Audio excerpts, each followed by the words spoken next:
Hey there friends, welcome to the video. Hope you are doing really well today. And in this video, I'm going to talk about the different types of DPDR and if indeed your DPDR is different from everybody else's.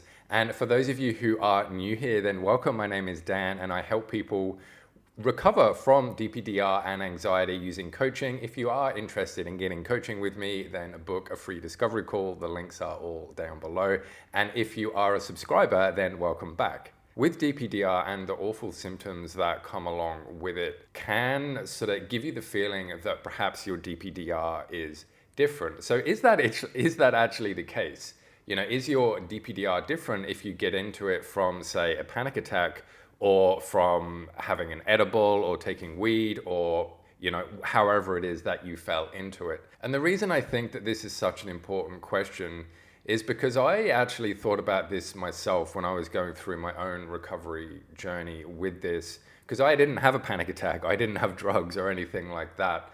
I had an intense sort of period of prolonged stress over, you know, almost 2 years. I was consistently really stressed and putting a lot of strain on my body. And then one day I just woke up and boom, the DPDR was there, and then I had to go through the whole process of recovering from that, of which I am now fully recovered. And so that thought went through my mind as well. Is this different? You know, because I've heard of a lot of other people saying that it comes on from a panic attack and mine didn't.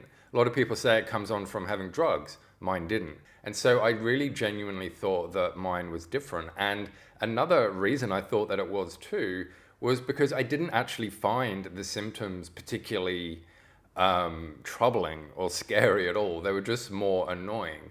In fact, when I sort of fell into it, I just quit smoking a couple of weeks before. So for the first number of months, what I was experiencing, I just thought was nicotine withdrawal. You know, I didn't even think it was DPDR or anything like that. But after a while, it just stayed there and it stayed there and it stayed there. So in the end, I actually talked to a doctor who was, you know, a sort of a specialist in helping people get out of nicotine addiction. And I said, you know, I'm experiencing this, I'm feeling spaced out, I've got brain fog, you know, I feel like I'm a bit detached all the time. Is this something you go through when you go through withdrawals? And he basically said, no, Dan, it isn't. I've never experienced this with withdrawals. I think you've got something else wrong with you. And that's when all the fear and all the dread started to kick in about what actually is it that's going on with me. And, you know, so through research and chatting to other people and, you know, all the process that I'm sure you're all going through right now, I eventually discovered that it was DPDR and it was anxiety. And so that's when I had the answer, and that's when I had to go and start my recovery journey. You might be thinking that too. You might be thinking that because of a certain thing that happened, or because of the way that you got into it, or because of the particular symptoms that you've got, that your DPDR might be different from everyone else's. And the question of, are there different types of DPDR and do you have a specific type? The answer is no. There are no different types of DPDR. It's just a symptom of anxiety. And that can be a huge blessing for you, because now that you know it is anxiety, you can put things into action to start to process it and start to untangle the web of anxiety which is going on in your mind right now. And then as you start to do that, then the symptoms will start to lift.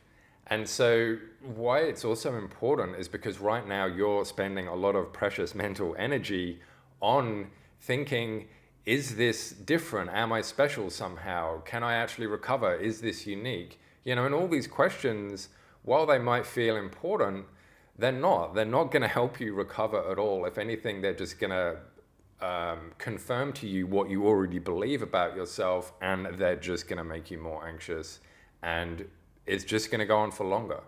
That's pretty much the only thing. So once you can sort of come to the realization and accept the fact that, okay, this is anxiety, I'm anxious, let's stop beating around the bush here, you know, let's just say it for what it is, then you can focus on what matters. You know, then you can focus on the recovery and changing your thoughts and habits and everything else which is involved in recovery. And then you are going to be able to move forwards and you are going to be able to make progress. Because I know that one of the things that you feel right now is that there is no hope and you can't feel any progress and you are going to be like this forever. And of course you're going to feel like that because of everything that's going on in your mind and just almost how you've trained yourself to think.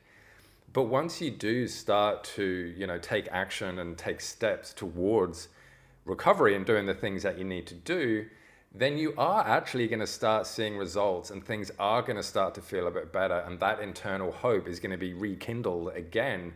And you are going to be able to realize that, okay, I'm just going to stick with the program for now. You know, I've just got to stick with the thing of doing what I've got to do to recover.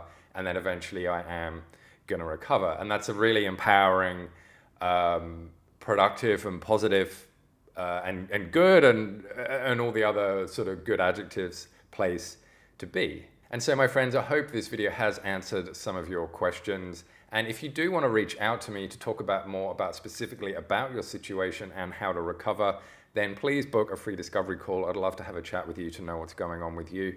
And until next time, I'll see you in the next video. Bye.